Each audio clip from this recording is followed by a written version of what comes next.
ಮನೆಯಲ್ಲೇ ಸೋಪ್ ಮಾಡುವ ವಿಧಾನ ಮಕ್ಕಳಿಂದ ಹಿಡಿದು ದೊಡ್ಡವ್ರ ತನಕ. ಮತ್ತು ಈ ಸೋಪ್ ಸ್ಕಿನ್ ಬರ್ನ್ ಆಗಿರೋರು ಉಪಯೋಗಿಸ್ಬೋದು, ನಾರ್ಮಲ್ ಆಗಿರೋರು ಉಪಯೋಗಿಸ್ಬೋದು. ನೊರೆ ಕಮ್ಮಿ, ನೊರೆ ಸೋಪೇ ಬೇಕು ಅಂದರೆ ನೆಕ್ಸ್ಟ್ ವಿಡಿಯೋದಲ್ಲಿ ನಾನು ಮಾಡ್ತೀನಿ. ಇವಾಗ ಇದಕ್ಕೆ ಬೇಕಾಗಿರೋ ಪದಾರ್ಥಗಳು: ಮೊದಲಿಗೆ ಡಬಲ್ ಬೌಲ್ ಮೆಥಡಲ್ಲಿ ಸೋಪ್ ಪೇಸ್ಟ್ ಕಟ್ ಮಾಡಿ ಕಾಯಿಸ್ಕೋಬೇಕು. ರತನ್ ಜೋತ್ ಇದು ಮಿಕ್ಸಿಂಗ್ ಎಣ್ಣೆ ಮನೇಲೆ ಮಾಡಿರುವಂಥದ್ದು. ರೆಗ್ಯುಲಿಸ್ ಪೌಡರ್, ಆ ಮಿಶ್ರಿತ ಎಣ್ಣೆನ ಸೋಪ್ ಮೌಲ್ಡ್ಗೆ ಸವರ್ಕೋಬೇಕು. ಸವರಿದ ನಂತರ ರತನ್ ಜೋತ್ ಪುಡಿ, ಶ್ರೀಗಂಧದ ಪುಡಿ,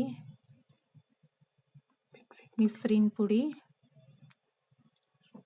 ಮುಲ್ತಾನಿ ಮುಟ್ಟಿ, ಕಸ್ತೂರಿ ಮಂಜಲ್,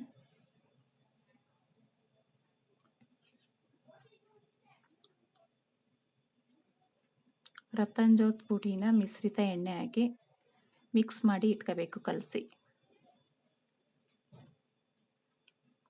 ನಾವೇ ಮನೇಲಿ ತಯಾರಿಸುವಂಥ ಮಿಶ್ರಿತ ಎಣ್ಣೆ ಇದು.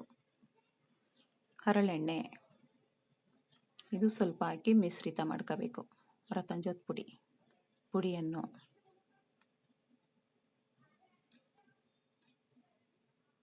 ಇದು ಮಿಶ್ರಿತ ಪುಡಿ ನಾನು ರೆಡಿ ಮಾಡಿ ಇಟ್ಟಿರುವಂಥದ್ದು ಮನೆಯಲ್ಲಿ. ಇದು ದೊಡ್ಡಿ ಪತ್ರೆ ರಸ, ಇದು ಆಲೋವೆರಾ ರಸ. ಮಿಶ್ರಿತ ಪುಡಿಗೆ ಆಲೋವೆರಾ ರಸ, ದೊಡ್ಡಿ ರಸ ಹಾಕಿ ಕಲಸ್ಕೋಬೇಕು.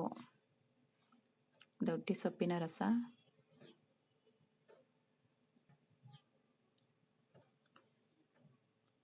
ಮತ್ತು ಆಲೋವೆರಾ ರಸ. ಪುಡಿ 2 ಚಮಚ ಹಾಕಿದ್ರೆ ರಸ 6 ಚಮಚ ಹಾಕಿ ನೀಟಾಗಿ ಕಲಸ್ಕೋಬೇಕು. ಸೋಪ್ ಪೇಸ್ಟ್ ಒಳಗಡೆ ಹಾಕಬೇಕು.